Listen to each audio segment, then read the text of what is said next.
ঘড়িতে সময় তখন বেলা ১২টা। উপজেলার অন্যান্য শিক্ষা প্রতিষ্ঠানে যখন পড়াশোনা আর পাঠদানে ব্যস্ত শিক্ষার্থী আর শিক্ষকেরা, তখন উল্টো চিত্র দেখা গেছে পঞ্চগড়ের বোদা উপজেলার ঝলঝলি সুভাষোজন মডেল নিম্ন মাধ্যমিক বিদ্যালয়ে। রৌদ্রোজ্জ্বল দুপুরে বিদ্যালয়টিতে গিয়ে এক মুহূর্তের জন্য থমকে যেতে হয়েছে। নির্জন পরিবেশ দেখে বোঝার উপায় ছিল না এটি একটি বিদ্যালয়। বোদা উপজেলার বেংহারি ইউনিয়নের ঝলঝলি গ্রামে এই বিদ্যালয়টি প্রতিষ্ঠা হয় ১৯৯৭ সালে। এরপর জোড়াতালি দিয়ে চালানো বিদ্যালয়টি এমপিভুক্ত হয় ২০২৩ সালে। বর্তমানে ৯ জন শিক্ষক আর ৩ জন কর্মচারীর এই বিদ্যালয়ে শিক্ষার্থী আছে ৮৮ জন। তবে এই শিক্ষার্থীর বেশিরভাগই খাতা কলমে নাম থাকলেও অনেকেই এই বিদ্যালয়ে পড়ে না। ফলে প্রতি মাসে শিক্ষকের বেতন বাবদ সরকারকে টাকা গুনতে হলেও কার্যত পুরোটাই অপচয় হচ্ছে। সত্যতা যাচাইয়ে বৃহস্পতিবার ১৩ নভেম্বর বেলা ১২:৩০টায় বিদ্যালয়ে গিয়ে শ্রেণীকক্ষগুলো ফাঁকা পাওয়া যায়।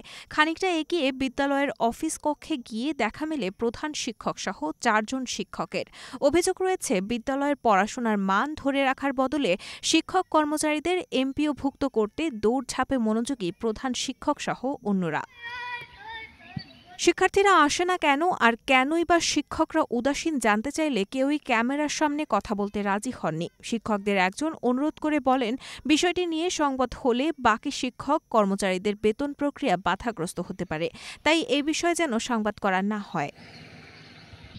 জানতে চাইলে প্রধান শিক্ষক বিনোদ চন্দ্র বর্মন বলেন, আমাদের এই এলাকাটি কৃষি প্রধান ও দরিদ্র এলাকা, শিক্ষার্থী সংখ্যাও কম।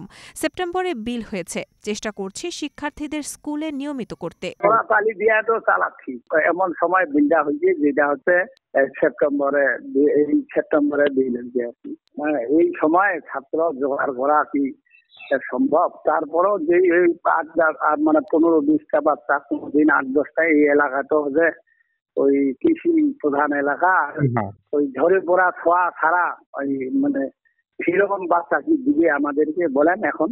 হ্যাঁ, এই এলাকাটা তো হচ্ছে বেশি সংখ্যায় হচ্ছে ওই যে কৃষি প্রধান এলাকা আর গরিব। বিদ্যালয়টির এমন চিত্রের কথা স্বীকার করে উপজেলা শিক্ষা কর্মকর্তা আইবুল ইসলাম বলেন, আমি 2 বার গিয়ে ওই স্কুলে মিটিং করেছি। শিক্ষার্থী উপস্থিতি নিশ্চিত করতে অভিভাবক সমাবেশ ও হোম ভিজিটের পরামর্শ দিয়েছিলাম। অধিকাংশ তথ্যই কিন্তু আপনার সঙ্গে আমার মিলে গেছে। কিন্তু এই বিষয়টি আমি আরো জোরালো ভাবে আমি এই 2-1 সপ্তাহের মধ্যে মনিটরিং করে প্রশাসনিক ব্যবস্থা গ্রহণ করে আমার কর্তৃপক্ষকে জানাবো।